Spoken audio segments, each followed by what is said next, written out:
అని నేను అడుగుతా ఉన్నా. మొట్టమొదటిది రైతు బంధు.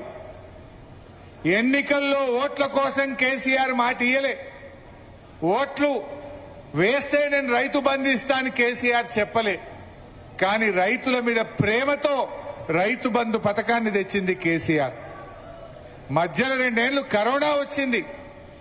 కరోనా వచ్చిన కేసీఆర్ గారు ఎమ్మెల్యేలకు మంత్రులకు జీతాలు బంద్ పెట్టిండు, కాంట్రాక్టర్ల బిల్లులు ఆపిండు.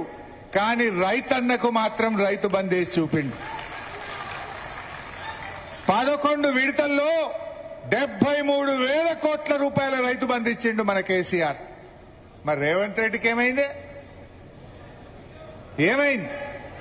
ఒకసారేమో మొత్తానికే ఎగబెట్టిండు, ఒకసారి 3 ఎకరాలకు ఇచ్చిండు, ఈ తాప 2 ఎకరాలకే ఇచ్చిండు. అవునా కాదా? ఆ 2 ఎకరాలకు మొన్న కేసీఆర్ జగిత్యాల బయలుదేరితే 1 ఎకరం పడ్డది. ఒక్కసారి సిద్దిపేటకు వస్తే బిడ్డను రైతు బంద్ ఇవ్వకుండా ఎట్లా కాలు పెడతావురా అని నేనంటే 1 ఎకరం ఇచ్చిండు. మొత్తానికి 2 ఎకరాలకు వచ్చింది. ఏం చెప్పిండు అన్నాడు సిద్దిపేటలో?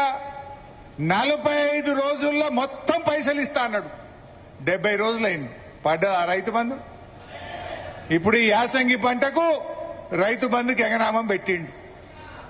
రుణమాఫీ నేను ఎంబడబడ్డా. ఏమైనా మొదటి సంతకం పెడతా అన్నావు, ఇంకెప్పుడు ఇస్తావు రుణమాఫీ అని రోజు ఎంబడబడ్డా నేను. ఈ ఎంబడబడంగానే పార్లమెంట్ ఎన్నికలల్లా ఏ ఊరికి పోతే ఆ దేవుని మీద ఒట్టు పెట్టిండు. మన కరీంనగర్కి వచ్చిండు, వెమలాడ రాజన్న మీద ఒట్టు పెట్టిండు. మెదక్కి వచ్చిండు, ఏడుపాయల అమ్మవారి మీద ఒట్టు పెట్టిండు.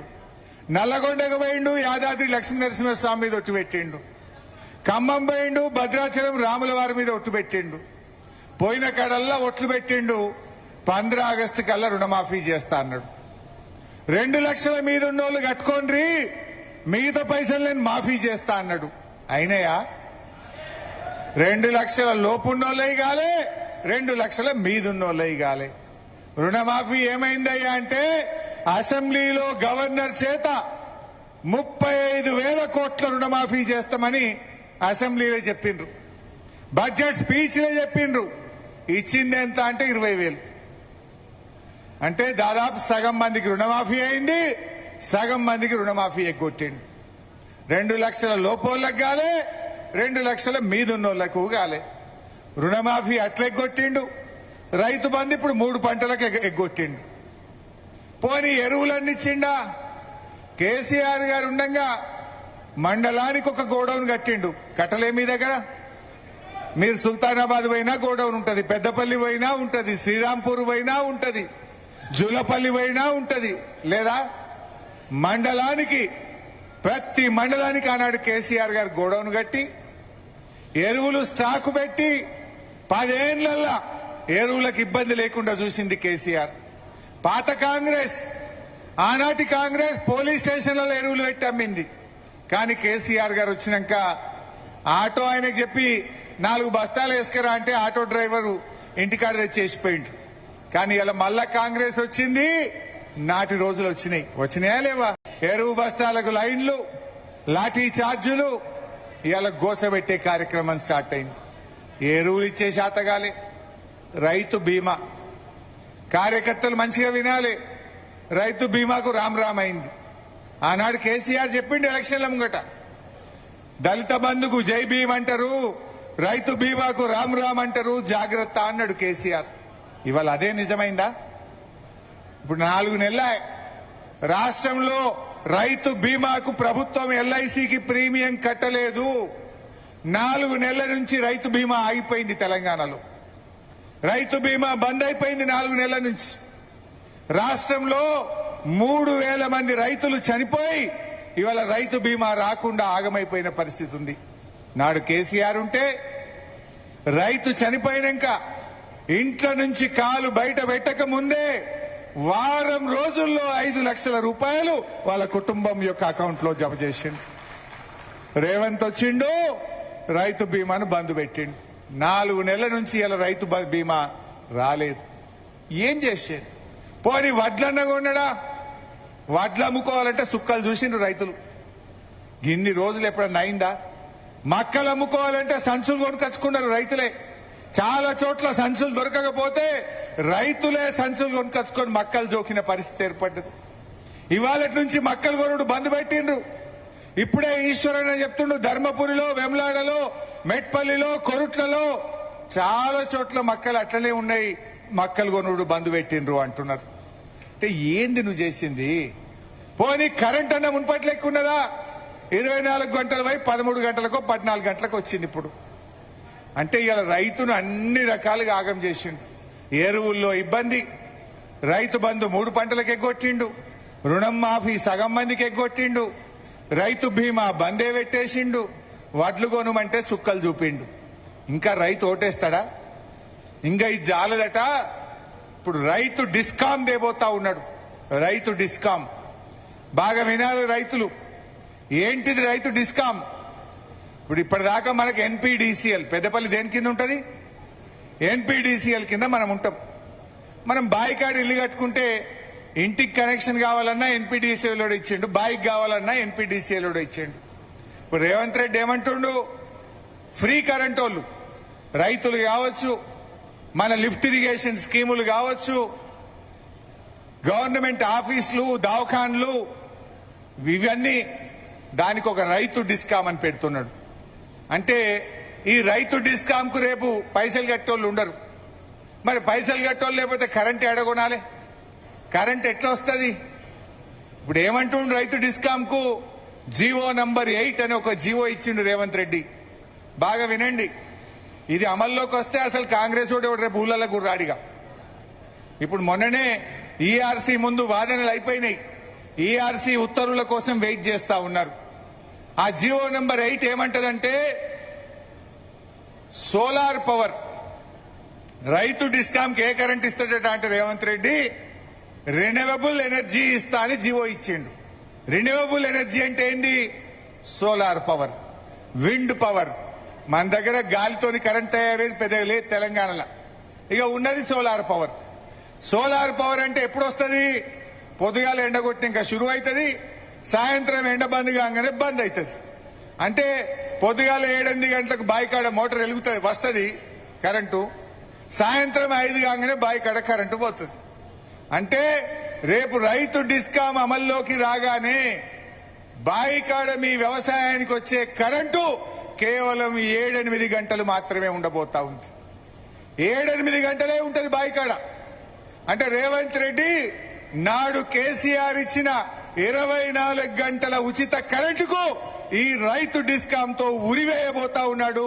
రేపు రైతులకు కరెంటు రాదు, రేపు 7-8 గంటల కరెంటే వస్తుంది. అరే రేవంత్ రెడ్డి, నువ్వు రైతు బిడ్డ అంటావు. రైతులు ఏం పాపం చేసిండ్రు? ఉన్న కరెంటు ఉడగొట్టివి, రైతు బంధు ఎగగొట్టివి, రైతు బీమా బంధు పెడితివి, ఎరువులు సరఫరా చేయకపోతివి, వడ్లు కొనకపోతివి. ఏందన్న ఒక్కటన్నా మంచి పని చేసినాడే? రైతు సోదరులు ఆలోచించాలి. ఆనాడు కేసీఆర్ ఉంటే ఇదే పెద్దపల్లిలో, సుల్తానాబాద్లో, మీ జూలపల్లిలో, శ్రీరాంపూర్లో ఎకరం 50 లక్షలు 60 లక్షలు ఉండే. ఇవాళ ఎంతైంది భూముల విలువ? సగం అయిందా లేదా? కేసీఆర్ రైతు విలువ పెంచిండు, రైతు చేతిలోని భూమి విలువ పెంచిండు. ఇవాళ కాంగ్రెస్ వచ్చినాక రైతు గౌరవం తగ్గింది, రైతు చేతిలోని భూమి విలువ కూడా తగ్గుముఖం పట్టింది. ఏమనంటే ధరలు పెంచుడే. పెంచంది ఏమని ఉన్నదా రేవంత్ రెడ్డి? మీరు మోటార్ సైకిల్ కొనుక్కుంటే దాని మీద 5,000 ట్యాక్స్ వేసిండు. ఇక రేపటి నుంచో ఎల్లుండ నుంచి సీసాలకు కూడా పెంచుతారట. నిన్ననే భూముల ధరలు పెంచిండు. ఎవరన్నా పేదవాడు బిడ్డ పెళ్లికో, పిల్లల చదువుకో, దావకానకో భూమి అమ్ముదామంటే రిజిస్ట్రేషన్ ఫీజులు పెంచిండు. రిజిస్ట్రేషన్ ఫీజులు పెంచుతీవి, మందు బాబులకు ధరలు పెంచబడితివి, ఆర్టీఏ ట్యాక్సులు పెంచితివి, ఇచ్చేది మాత్రం ఎగబెడితివి. ఇచ్చే రైతు బంధు ఎగబెట్టిండు, పిల్లలకు ఫీజు రియంబర్స్మెంట్ ఎగబెట్టిండు, తులం బంగారం ఎగ్గొట్టిండు, ఇచ్చే పథకాలు బంద్ పెట్టిండు, ధరలు మాత్రం పెంచిండు. ఇంకా కాంగ్రెస్ కోటేస్తారు ఎవడన్నా? అసలు రైతు లోటేయకుండా మళ్ళా రేవంత్ రెడ్డి ప్రభుత్వం వస్తుందా? అందుకే అంటున్నా నేను, తల కిందికి పెట్టి కాళ్ళు మీదికి పెట్టినా రేవంత్ రెడ్డి మళ్ళా గెలిచేది లేనే లేదు. నిన్న ఒక మాట అంటుండు రేవంత్ రెడ్డి, హిట్లర్ కు హైడ్రా అంటే బాగా ఇష్టం, అందుకే నేను హిట్లర్ను చూసి హైడ్రా పెట్టినా అంటుండు. ఎవడన్నా హిట్లర్ను దేంతో పోలిస్తారే? ఎవడన్నా ముఖ్యమంత్రి అంటోనికి బాగా ఫకర్ వస్తే, ముఖ్యమంత్రి అంటోనికి బాగా అహంకారం నెత్తికెక్కితే, అరే వీడు హిట్లర్ లెక్క తయారైందేంద్రా అంటారు. అంతే కదా. ముఖ్యమంత్రి కళ్ళు నెత్తికెక్కితే, అధికారం మత్తులో కళ్ళు కనబడకుండా విర్రవీగితే, అరే వీడు హిట్లర్ లాగా తయారైందేంద్రా భయ్ అంటారు. మరి రేవంత్ రెడ్డి ఏమంటుండు? నేనే హిట్లర్ నువ్వు అంటుండు. నేను హిట్లర్ను చూసి కాపీ కొట్టినా అంటుండు. మరి హిట్లర్కి ఏం గతి పెట్టిందో మీకు తెలుసు కదా. హిట్లరు నాడు పేద ప్రజలను ఊచకోత కోసిండు, పేదల బతుకులు ఆగం చేసిండు. అందుకే ప్రజలు తిరగబడితే హిట్లర్ లాస్ట్కు తన తుపాకీతో తానే కాల్చుకొని చనిపోయిండు. ఇవాళ రేవంత్ రెడ్డి ఏం చేస్తుండు? ఆ హిట్లర్ పేదల బతుకులు ఊచకోతకొస్తే ఈ నయా హిట్లర్ రేవంత్ రెడ్డి పేదల ఇండ్లు గులుస్తా ఉన్నాడు హైడ్రా పెట్టి, పేదల బతుకులు ఆగం చేస్తా ఉన్నాడు ఈ రేవంత్ రెడ్డి. అందుకే నీకు కూడా రేపు ఆ హిట్లర్ కు బట్టిన గతే పట్టది. తెలంగాణ ప్రజలు నిన్ను తరిమి తరిమి కొట్టేది రోజులు దగ్గరలో ఉన్నాయి. ఇలా అందుకే గుర్తుపెట్టుకోండి, మనకేం బాధ లేదు, మొట్టమొదలే అన్న భవిష్యత్తు మనదే అన్న. ఇలా హిట్లర్ అంటే ఇంకోటి గుర్తొచ్చింది. జర్మనీ దేశం ఈ రోజు కూడా జర్మనీ దేశం ప్రజలకు క్షమాపణ చెప్తుంది. హిట్లర్ చేసిన దురాగతాలకు, హిట్లర్ యొక్క తప్పులకు ఈ రోజు కూడా జర్మనీ ప్రపంచానికి క్షమాపణ చెప్తూనే ఉంటుంది. రేపు ఈ రేవంత్ రెడ్డి పాపాలకు, రేవంత్ రెడ్డి అవినీతి వల్ల రాబోయే రోజుల్లో కాంగ్రెస్ పార్టీ కూడా ఈ జాతికి, ఈ రాష్ట్ర ప్రజలకు క్షమాపణ చెప్తూనే ఉండాల్సి ఉంటుంది. రేవంత్ కు ఇలా ఆలోచించాలి. అసలైన కాంగ్రెస్ వాళ్ళు ఎవరన్నా మిగిలింటే, ఒరిజినల్ కాంగ్రెస్ వాళ్ళు ఉంటే, రేవంత్ పుణ్యమాని మీ జీవితం అంతా మా రేవంత్ చేసిన తప్పులకు, మా రేవంత్ హైడ్రాకు, మా రేవంత్ అరాచకాలకు, కబ్జాలకు మీరు కూడా తెలంగాణ జాతికి క్షమాపణ చెప్తూనే ఉండాల్సి వస్తుంది. ఇవాళ రేపటి తప్పదలకిగా అయిపోయింది కాంగ్రెస్ పని. అందుకే మీరు కార్యకర్తలు నేను కోరేది ఒక్కటే, కష్టం అవుతుంది. ఇడొక బబ్లు ఉన్నాడట కదా, ఎవడో ఒకడు తెలుసా? Bablu nickname. ఈడొక పోలీస్ అధికారి బబ్లు అంటారట. ఆయన బబ్లు సంగతి చెప్తాం గాని, ఆ బబ్లు ఎవడన్నా మా కార్యకర్తలు ఉన్న విషయాన్ని వడ్లు కొంటలేడనో, రైతు బంధు రాలేదనో, రైతు బీమా ఎగబెట్టినవనో సోషల్ మీడియాలో పోస్ట్ పెట్టే మా కార్యకర్తల్ని దెబ్బలు కొడుతుండట. మొన్న మా తమ్ముడు మా శ్రీకాంత్ను 2వ తారీఖు నాడు కొట్టిండని తెలిసింది. బిడ్డ బబ్లు, రేపు మా శ్రీకాంత్ చేత కేసు పెట్టించి బీఆర్ఎస్ గవర్నమెంట్ వచ్చినాక మా శ్రీకాంత్ ఎంత బాధపడ్డాడో ఆ బాధ ఏందో నీకు రుచి చూపిస్తాం, జాగ్రత్త అని చెప్పి హెచ్చరిస్తా ఉన్నా. మర్యాదగా ఉంటే మర్యాద. మీరు కాపాడతాడా? మీ ఎమ్మెల్యే కాపాడతాడా ఈ రేవంత్ రెడ్డి నిన్ను? రేపు రేవంత్ రెడ్డి ఉంటాడా? ఆలోచించుకోవాలి. అరే కింద పోలీస్ కానిస్టేబుల్లే మళ్ళా కేసీఆర్ రావాలంటారు. ఇలా నువ్వు ఏ కానిస్టేబుల్ అయినా పక్కకి తీసుకుపోయి అడుగు. వాళ్ళ టీఏలు బంద్ అయిపోయినాయి, వాళ్ళ సరెండర్ లీవ్ అయిపోయింది. కేసీఆర్ ఉండగా నేను ఆనాడు ఫైనాన్స్ మినిస్టర్ గా 3 నెలలకు ఒక సరెండర్ లీవ్ ఇచ్చిన, బరాబర్ టీఏ పైసలు ఇచ్చిన. ఇవాళ రేవంత్ రెడ్డి వచ్చినాక పోలీసు వాళ్ళకి సరెండర్ లీవ్ లేదు, టీఏ బిల్లులు లేవు, స్టేషన్ అలవెన్స్ లేదు, అంత ఆగమైపోయింది. నిన్న ఇవాళ ఆయన ఆరోగ్య భద్రత కూడా బంద్ అయిపోయింది. ఆ ఆరోగ్య భద్రత బంద్ అయింది.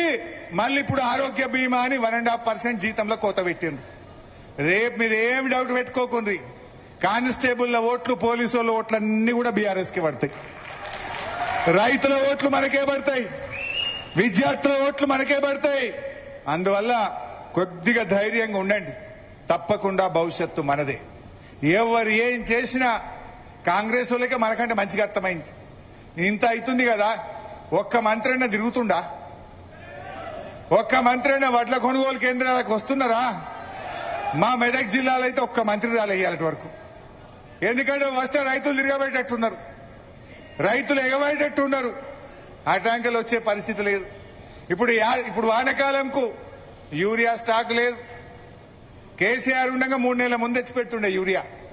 ఇప్పుడు మళ్ళా వానకాలంలో మళ్ళా యూరియాల కోసం లైన్లు కట్టాలి. మళ్ళీ మనం అంటే ఈ ప్రభుత్వం రైతులంటే చిన్న చూపు ఉన్నది. అందువల్ల మిత్రులారా, రైతులతోని ఎవడు పెట్టుకున్నా ముంగట పడడు. వెనకటో సామెత ఉంటుంది, ఎద్దేడ్చిన వ్యవసాయం ముంగట పడది, రైతేడ్చిన రాజ్యం ముంగట పడదు అన్నట్టు ఇవాళ రేవంత్ రెడ్డికి మన తెలంగాణ రైతుల ఉసురు తాకక తప్పదు, ఆయన దానికి తగిన మూల్యం చెల్లించక తప్పదు. కార్యకర్తలు, మా నాయకులు మంచిగా పనిచేయండి. కొంతమంది అటు ఇటు అయింది, వాళ్ళని మాత్రం మళ్ళీ తెచ్చుకునేది లేదు. కష్టకాలంలో మనకున్నోడే దేవుడు. ఈ కష్టకాలంలో ఉన్న మా కార్యకర్తలే మాకు దేవుళ్ళు. ఈ కార్యకర్తలే మాకు నిజమైన బంధుమిత్రులు. ఈనాడు ఈ కష్టకాలంలో నిలబడ్డ కార్యకర్తలే పార్టీ హైకమాండ్ కు ఆత్మీయులు అని చెప్పి మనం చేస్తా ఉన్నాం.